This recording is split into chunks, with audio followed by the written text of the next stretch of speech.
भले भल खंटे खंट जे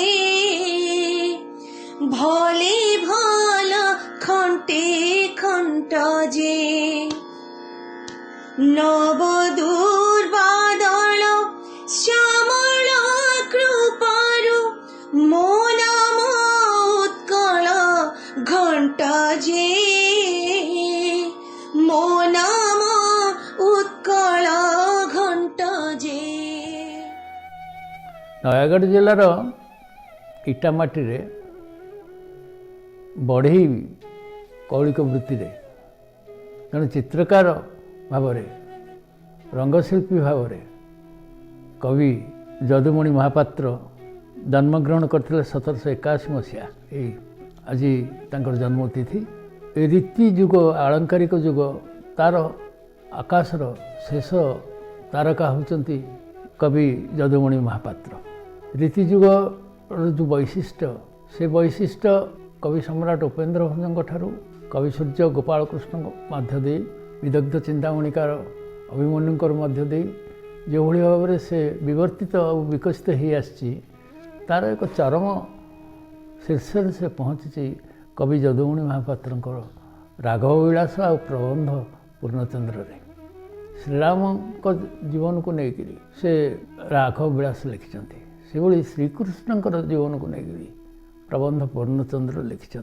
ये उभय कार्य दुईटा कर से वैष्णव धर्मर विकास करछंती। धर्मर विकास हवा सहित अपूर्व रसानुभूति पाठक को देकर जो जदुमणि रहस्य अच्छी से जदुमणि रहस्य पुस्तक सबुठ बेसी लोकप्रिय होइछि। जड़े हास्यरसिक विदूषक भाव प्राय ग्रहण करा जाए। राजा दरबार रे जदुमणि निर्वाक लोक हसई दे पारुथले एवं तांकर जो बोली सब अच्छी से बोली गुड़िक बहुत लोकप्रिय होइछि एवं ता भीतर गोटे व्यंग रही प्रच्छन्न व्यंग रही।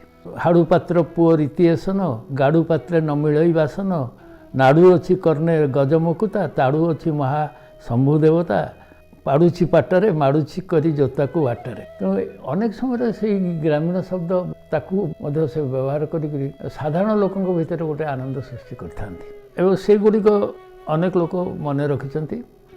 किंतु राघव विलास प्रबंध पूर्णचंद्र अमर काव्य भाव में राम और कृष्ण लीला वर्णना निश्चित भाव ओडिया साहित्य गोटे गोटे जुगर देदीप्यमान प्रदीप भली जली उठिब। बंदेर सासुतापति हे धरा धर शयन निर्जरा परकु नासीण संथ कल पालन गरिष्ठ दशाए राष्ट्र कष्ट फेर दुस्तर चक्र पेशी शत्र वाहन भ्रात औरी संघार। से कालर दरबारी विदूषक कहले केते जनक ना छाए मन को आसी जाए जेमती बीरबल तेनालीरामा गोपाल भांट जदुमणि एमानकर बागवैदग्ध्य आ प्रत्युत्पन्न मतित्वर तुलना नथिला। ता सहित एमाने थिले बेस साहसी राजा को थुतना फटा जवाब देउथिले भी निजर बाक्चातुरी जोगु राजा को कोपभाजन हो नथिले। जेमती राजा दिने कहउछंती जदुमणि तू कुकुर जदुमणि विनम्र भाव में प्रति प्रहार करुछंती छाऊ तुलसी गछ कुकुर आ गछर जो संपर्क किंतु राजा रागी भी पारिबे नहीं। एठी गोटिए कथा आमोदित करे बीरबल को विख्यात करिवारे अकबर को प्रसिद्धिर भी योगदान रही किंतु आज आमे से कालर नयागढ़ राजा विनायक सिंह मानधाता बोली जानूछु केवल जदुमणि को प्रसिद्धि जोगु। आ गोटे प्रसंग होछि से कालर जड़े प्रसिद्ध विद्वान बक्रबाक चक्रपाणी पट्टनायक ଯଦୁମଣି ତାଙ୍କୁ ରାସ୍ତାରେ ବାରମ୍ବାର ପଚାରୁଛନ୍ତି, ଆଜ୍ଞା ଆପଣଙ୍କ ନାଁ କ'ଣ, ଆଜ୍ଞା ଆପଣଙ୍କ ନାଁ କ'ଣ। ସେତେବେଳେ ଯାଏଁ ଉଭୟ ବିଦ୍ୱାନଙ୍କର ପରିଚୟ ନଥିଲା, ଭେଟଘାଟ ନଥିଲା। ବିଦ୍ୱାନଙ୍କ ଅହଙ୍କାରରୁ ଶେଷରେ ଉପେକ୍ଷାମୂଳକ ଉତ୍ତରଟି ଆସୁଛି, ମୋ ନାଁ ଅମର କୋଷର ଦେବ ପର୍ଯ୍ୟାୟରେ ପାଇବ। ତତ୍କ୍ଷଣାତ୍ ଯଦୁମଣିଙ୍କ ପ୍ରତିକ୍ରିୟାରେ ସେ ଅହଙ୍କାର କେମିତି ଭୁଷୁଡ଼ି ପଡ଼ୁଛି ଦେଖନ୍ତୁ। ଯଦୁମଣି ପଚାରୁଛନ୍ତି, ଆପଣଙ୍କ ନାଁ କ'ଣ? ଗୁହ। କାର୍ତ୍ତିକେୟଙ୍କର ଗୋଟିଏ ନାଁ ହେଉଛି ଗୁହ, ଆଉ ଏ ଶବ୍ଦଟି ଅମର କୋଷର ଦେବ ପର୍ଯ୍ୟାୟରେ ବି ଅଛି। ଚକ୍ରପାଣି ତୁରନ୍ତ ଲେଉଟି ପଡ଼ି ପଚାରିଲେ, ଆପଣ କ'ଣ ଯଦୁମଣି? ଚକ୍ରପାଣିଙ୍କ ଭଳି ବିଦ୍ୱାନକୁ କ୍ଷଣକେ ଏଭଳି ଧୂଳିସାତ୍ କରିବା ଲୋକ ସେ କାଳରେ ଆଉ କେହି ନଥିଲେ ଉତ୍କଳ ଭୂଖଣ୍ଡରେ। କେବଳ ପ୍ରତ୍ୟୁତ୍ପନ୍ନ ମତିତ୍ୱ ବାକ୍ଚାତୁରୀ ହିଁ ନୁହଁ, ଯଦୁମଣି ମଧ୍ୟ ଥିଲେ ଜଣେ ବିଦ୍ୱାନ। ସଂସ୍କୃତର କଠିନ ଅମର କୋଷକୁ ବି ସେ ଆୟତ୍ତ କରିଥିଲେ। ରାଜବିଦୂଷକ ପର୍ଯ୍ୟାୟରୁ ସେ ଥିଲେ ଯଥେଷ୍ଟ ଊର୍ଦ୍ଧ୍ୱରେ। ଜଣେ ପ୍ରଚଣ୍ଡ ହାସ୍ୟରସିକ ତ ପାଣ୍ଡିତ୍ୟପୂର୍ଣ୍ଣ କାବ୍ୟ ରଚନାରେ ବି ଧୁରୀଣ। ভুবন ভুবন তেজি মাଳି যে সোমাଳି দুহিতা দুহিতা সঙ্গে ঘেনিয়াসি মিলি জ্যোতিমতি কি তোষিণ বেদমতে শুদ্ধ চিতে परिणय पूर्ण। उत्तर रीति साहित्य कवि सम्राट उपेन्द्र भञ्जଙ୍କର सुयोग्य उत्तरदायक भाव में उत्कल घंट ଯଦୁମଣି महापात्र जड़े विरल व्यक्तित्व कहले किसी भूल हेब नहीं। हयग्रीवଙ୍କ साधना करी से तांकर कवित्व लाभ करथिले। ଯଦୁକୃଷ୍ଣଙ୍କ अपार कृपारू से जन्म लाभ करिथिबारु तांका नाम ଯଦୁମଣି दिया जाइथिला। स्थानीय पंडित तथा आठगढ़र शिक्षागुरु पंडित भगवान बाहिनीपति सहायतार से बहुत संस्कृत शास्त्र अध्ययन करथिले, काव्यालंकार अध्ययन करथिले। सेथिपाई जड़े शूद्र होई मध्य संस्कृत साहित्य तांकर विद्वतार पट्टांतर नथिला। सामाजिक क्षेत्र में शूद्रଙ୍କ प्रति जो अन्याचार, जो अत्याचार, जो न्यून गौण मनोवृत्ति को से दूरेबा पई सर्वदा चेष्टित थिले। तेबे ओडिया साहित्य रे हास्य व्यंग को एक नूतन दृष्टिकोण प्रदान करिथिबारु, एक नूतन उच्चता प्रदान करिथिबारु तांकु उत्कल घंट भाव में आम ग्रहण करूँ। से बहुत उच्चकोटीर सृष्टिर स्रष्टा। राघव विलास, प्रबंध पूर्णचंद्र, विभिन्न चौपदी, जणाण, भजन इत्यादि इत्यादि अजस्र सृष्टि संभार रे तांको साहित्य पूरी उठी। विशेष भाव में कटाक्षपूर्ण प्रत्यक्ष तथा व्यंगात्मक शैली तांको शब्द रे पाठक को मुग्ध करे। मधुकंदर मिठापण तांको साहित्य रे अनुभव हुए।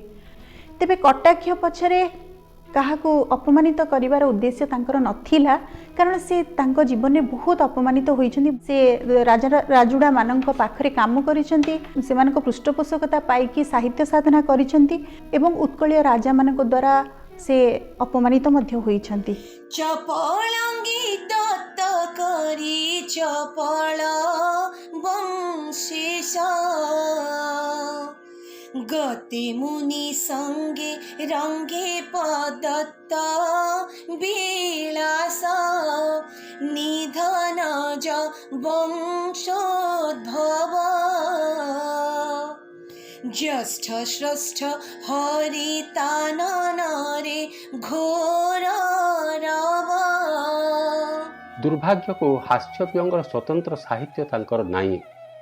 खंड कविता रूप में जितेबाला जो पदे पदे से गाई सेटा एते चटुल जे लोक मुखरे रहीगला, किंतु सही कविता मानकरे साहित्यर क्यों उपादान नहीं।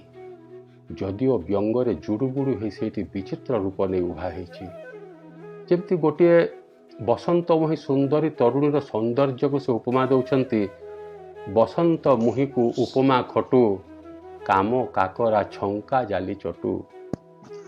लोकमुखर बहु प्रचलित आ गोटे पद भी ଯଦୁମଣିଙ୍କର होची धनु मास हेला हनु न चलिला कहिबाकू बड़ लाज ମୁଁ ଆଁ କରିଅଛି ମୁଁ ଆଁ ଖାଇବାକୁ ଦେବା ହେଉ ମହାରାଜ। ଏ ଯେଉଁ ମହାରାଜ ସମ୍ବୋଧନରୁ ଜାଣି ହେଇଯାଉଛି ଯେ ରାଜାଙ୍କ ପାଖରେ କିଛି ଗୋଟେ ସେ ଯାଚନା କରୁଛନ୍ତି, କିଛି ଗୋଟେ ଘଟଣା ଅଛି, କିଛି ଗୋଟେ ପ୍ରସଙ୍ଗ ଅଛି ୟାର ପଛରେ। ରାଜାଙ୍କ କୃପା ଦୃଷ୍ଟି ଥିଲେ ବି ସେ ଚିର ଦରିଦ୍ର ଥିଲେ। ଏଇଭଳି ଆଉଥରେ ସେ ଯାଚନା କରୁଛନ୍ତି ନାତୁଣୀ ଜୋଇଙ୍କ ହାତରେ ରାଜାଙ୍କୁ କବିତା ଖଣ୍ଡେ ପଠେଇ, ଯାହାର ଶେଷ ଧାଡ଼ି ହେଉଛି ମଣିମା ସରିଲି ସରିଲି ସରିଲି ହାତୁଣୀ ବଲ୍ଲଭ ଦ୍ୱାରାନୁ ଶରଣେ ନାତୁଣୀ ବଲ୍ଲଭେ ପେଶିଲି। କି ରସପୂର୍ଣ୍ଣ ପଦ। ଏଇଭଳି ତାଙ୍କର ପ୍ରତିଟି ଆଶୁ କବିତା ଖଣ୍ଡ ପଛରେ ପ୍ରସଙ୍ଗଟିଏ ଥାଏ, ଘଟଣାଟିଏ ଥାଏ। ଯେମିତି ଅନ୍ଧ ଦେଶକୁ ଗଲି ଦର୍ପଣ ବିକି ଅନ୍ଧ ହାତରେ ଦେଲି ଗୋଦାନ ଟେକି। ଏହାର ଶେଷ ଧାଡ଼ିରେ ହିଁ ପ୍ରସଙ୍ଗଟି ବୁଝା ପଡ଼ୁଛି ଯେ ହେ ରାଜା କି କଲ, ବିଷ୍ଣୁ ପ୍ରତିମାକୁ ତଳେ ଥୋଇଲ। ଯଦୁମଣି କାଠ ପଥର ମୂର୍ତ୍ତି, ଚିତ୍ରକଳା, ବାନ୍ଧକଳା ଆଦିରେ ବି ନିପୁଣ ଥିଲେ। ଥରେ ଗୋଟିଏ ଛୋଟ ବିଷ୍ଣୁ ପ୍ରତିମା ନାଲି କନାରେ ପରସ୍ତ ପରସ୍ତ ଗୁଡ଼େଇ ରାଜାଙ୍କୁ ଉପହାର ଦେଲେ। ରାଜା ଖୁସି ହେଇ ତାକୁ ଗ୍ରହଣ କଲେ ଆଉ ତଳେ ଥୋଇଦେଲେ। ଏତିକିରେ ଯଦୁମଣିଙ୍କର ସେ ଅମର ବାକ୍ୟ ବାହାରିଛି, ଅନ୍ଧ ଦେଶକୁ ଗଲି ଦର୍ପଣ ବିକି। ଏ ଧାଡ଼ି ସହିତ ଓଡ଼ିଶାର କିଏ ବା ପରିଚିତ ନୁହେଁ? ଯେଉଁ କବିଙ୍କର କବିତାର ଧାଡ଼ି ଲୋକମୁଖରେ ପୁରୁଷ ପୁରୁଷ ଧରି ଢଗ ରୂପରେ ଲୋକୋକ୍ତି ରୂପରେ ପ୍ରଚଳିତ, ସିଏ ସେତେ କାଳଜୟୀ। ଅନ୍ଧ ଦେଶକୁ ଗଲି ଦର୍ପଣ ବିକି କନ୍ଧ ହାତରେ ଦେଲି ଗୋଦାନ ଟେକି ଜଡ଼ା ମଧୁରେ ଖଡ଼ା କଲି ନନ୍ଦନ କାମୁଡ଼ା ଘୋଡ଼ା ମୁଖେ ଦେଲି ଚୁମ୍ବନ हे राजा की कला विष्णु प्रतिमा को तले थोइला। हे राजा की कला विष्णु प्रतिमा को तले थोइला। ରାଘବ ବିଳାସ ହେଉଛି ଯଦୁମଣିଙ୍କର ଯୁବ ଅବସ୍ଥାରେ ଏକ ରଚନା ବୋଲି ସଂଗ୍ରାହକ ଚକ୍ରଧର ମହାପାତ୍ର କହନ୍ତି। କାରଣ ଯେଉଁ ଯୁବ ଅବସ୍ଥାର ଯେଉଁ ଯୁବ ସୁଲଭ ଉନ୍ମାଦନା, ଗୋଟେ ତାରୁଣ୍ୟର ଉଚ୍ଛ୍ୱାସ ସେଥିରେ ଆମେ ଅନୁଭବ କରୁ। ତେବେ ପ୍ରବନ୍ଧ ପୂର୍ଣ୍ଣଚନ୍ଦ୍ରରେ ଯେଉଁଠି ସେ ଶ୍ରୀ ଜଗନ୍ନାଥଙ୍କ ଲୀଳା ବର୍ଣ୍ଣନା କରିଛନ୍ତି, ରାଘବ ବିଳାସରେ ସେ ରାମଚନ୍ଦ୍ରଙ୍କ ଲୀଳା ବର୍ଣ୍ଣନା କରିଛନ୍ତି। ତେବେ ମୁଁ ସାଧାରଣ ଭାବରେ ଓଡ଼ିଆ ସାହିତ୍ୟରେ ରାମ ସାହିତ୍ୟର ଧାରାକୁ ଟିକେ ଆପଣମାନଙ୍କ ସମ୍ମୁଖରେ ରଖିବି। ଶାରଳା ଦାସଙ୍କର ବିଲଙ୍କା ରାମାୟଣ, ମାର୍କଣ୍ଡ ଦାସଙ୍କର ମହାଭାଷ, ବଳରାମ ଦାସଙ୍କର ଜଗମୋହନ ରାମାୟଣ, ଜଗନ୍ନାଥ ଦାସଙ୍କର ଭାଗବତ, ଏସବୁ ଆମେ ଜାଣି। ତେବେ ବିଶ୍ୱନାଥ ଖୁଣ୍ଟିଆଙ୍କ ବିଚିତ୍ର ରାମାୟଣ, ଅଗାଧୁଚରଣ ଦାସଙ୍କ ରାମଗୀତା, ସୂର୍ଯ୍ୟମଣି ଚାଉ ପଟ୍ଟନାୟକଙ୍କର ଅଧ୍ୟାତ୍ମ ରାମାୟଣ ଇତ୍ୟାଦି ଉଚ୍ଚକୋଟୀର ରଚନା ତା ପୂର୍ବରୁ ନିଶ୍ଚିତ ଭାବରେ ଥିଲା। ତେବେ ରାଘବ ବିଳାସର ଯେଉଁ ଚାତୁର୍ଯ୍ୟ, ତାହା ଭିତରେ ଯେଉଁ ତାଙ୍କର ଯେଉଁ ଇଷ୍ଟସ୍ତୁତି, ମଙ୍ଗଳାଚରଣ, ଯାହାକି ଗୋଟେ ମଧ୍ୟଯୁଗୀୟ ଉତ୍ତର ମଧ୍ୟଯୁଗୀୟ କାବ୍ୟିକ ଶୈଳୀକୁ ଅନୁସରଣ କରିବାର ଯେଉଁ ପ୍ରଥା, ଯେଉଁ ଧାରା ରହିଛି, ତାକୁ ସେ ଅକ୍ଷତ କରିକି ରଖିଛନ୍ତି। ରାଘବ ବିଳାସ ତାଙ୍କ ଆଦ୍ୟ ଲେଖନୀ, ଯେଉଁଥିରେ ଶ୍ରୀ ଜଗନ୍ନାଥଙ୍କୁ ସେ ଆତ୍ମନିବେଦନ କରିଛନ୍ତି, ଯେଉଁଥିରେ ସେ ଲେଖିଛନ୍ତି କଳ୍ପେ କଳ୍ପତରୁ ଭଜିଲି। କଳ୍ପେ ମାନେ ବହୁତ ଦିନ ପରେ ସେ ଜଗନ୍ନାଥଙ୍କୁ ଅନୁଭବ କରିଛନ୍ତି, ଉପଲବ୍ଧି କରିଛନ୍ତି ଏବଂ ତାଙ୍କର ଭକ୍ତି ରସାମୃତ ପାନ କରିକି ରାଘବ ବିଳାସ ଲେଖିଛନ୍ତି ବୋଲି ସେ ଅନୁଭବ କରିଛନ୍ତି। ତେବେ ସବୁଠୁ ବଡ଼ କଥା ହେଉଛି 52 ଛାନ୍ଦ ବିଶିଷ୍ଟ ଏହି ରାଘବ ବିଳାସରେ କବି ନିଜର ରୀତିଯୁଗୀୟ କାବ୍ୟାଦର୍ଶକୁ ସୁରକ୍ଷିତ ଭାବରେ ରଖିକି ଏଥିରେ ମଙ୍ଗଳାଚରଣ, ସାଧୁସ୍ତୁତି, ଖଳନିନ୍ଦା, ପୌରାଣିକତା ଇତ୍ୟାଦିକୁ ସୁରକ୍ଷିତ କରିଛନ୍ତି ଏବଂ ପରମ ପ୍ରିୟ ରାଜା ବିନାୟକ ସିଂଙ୍କ ନାମରେ ଭଣିତା କରିଛନ୍ତି। ମଧ୍ୟଯୁଗୀୟ ଓଡ଼ିଆ ସାହିତ୍ୟରେ ରାଘବ ବିଳାସ ରାମ ସାହିତ୍ୟ ଧାରାର ଏକ ଅପୂର୍ବ କଳାକୃତି କହିଲେ କିଛି ଭୁଲ ହେବ ନାହିଁ। ଏ ଦୃଷ୍ଟିରୁ ଉତ୍କଳ ଘଣ୍ଟ ଯଦୁମଣି ଆମ ପାଖରେ ନିଶ୍ଚିତ ଭାବରେ ସ୍ମରଣୀୟ। राम रामानुज घेनिण मुनि विपिने गमन करु तक्षणी मार्गरे मार्गण धरा चलन्ति अग्रे गाधीज सारणी देखान्ति जे